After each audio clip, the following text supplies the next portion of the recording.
Kalisan, dito na po ako. Noel.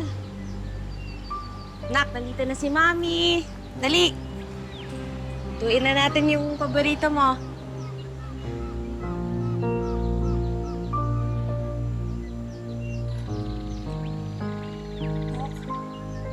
Doc? Doc? Sir B! Si Noel yung anak ko! Doc! Doc, yung anak ko! Doc, please! Bakit? Doc, ano yun na to? Doc! Sir B, buksan niyo to! Ma'am, umalis na po yung mga nakatira dyan. Umalis? Paano umalis? Hindi pwedeng mangyari yun. Kasama nila ako. Nakatira ako dyan eh. Inutusan lang nila akong mamalengke. Ma'am, wala na pong tao sa loob. Umalis na po sila. Tao? Paano nangyari walang tao? Hindi pwedeng kasama yung anak ko. Nakita mo? Nak! Noel! Nak, andito na si Mami. Nak, lumabas ka doon. Please, labas mo naman yung anak ko. Please, labas mo Ma'am, naman kalma lang po yung kayo, anak ma'am. ko. Kuya, hindi pwedeng umalis sila. Hindi pwedeng isama nila yung anak ko. Anak ko yun eh. Ma'am, pasensya na po. Wala po akong magagawa dyan. Ba't di na lang po kayo lumapit sa barangay at humingi ng tulong? Kuya, bakit? Pasensya na po, ma'am. Wala na talagang tao dito. Wala na talaga.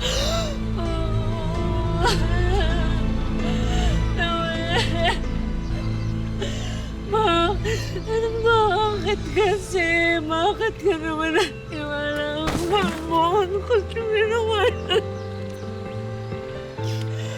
Bakit?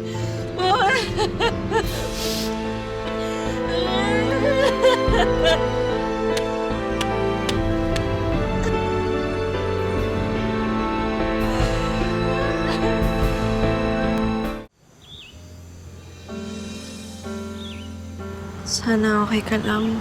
Kumusta ka na kaya, anak? Naalala mo pa rin kaya ako? Sana hindi mo ko nakakalimutan. Kasi ako hindi kita nakakalimutan.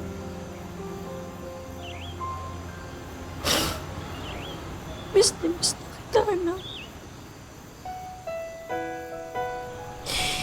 Namimiss ko kung paano mo yakapin o mahigpit. Kung paano mo ko tawaging mama.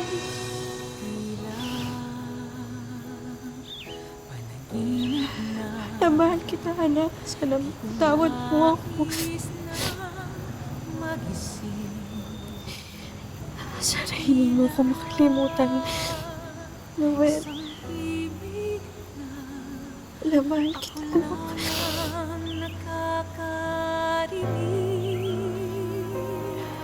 Ang puso ko'y umibig.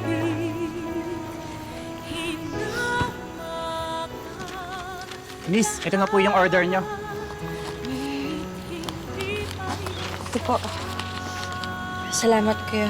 Miss, mukha yatang may problema ka. Ayos lang. Based sa assessment ko, hindi ka okay. Gusto mo ba samahan mo na kita dito? Hanggang sa maging okay ka. Pero ngayon, kamusta ka na? Nakilala po akong binata. Kamusta naman yan? Isa po siyang rider. Yun, nakilala ko po siya. Rider?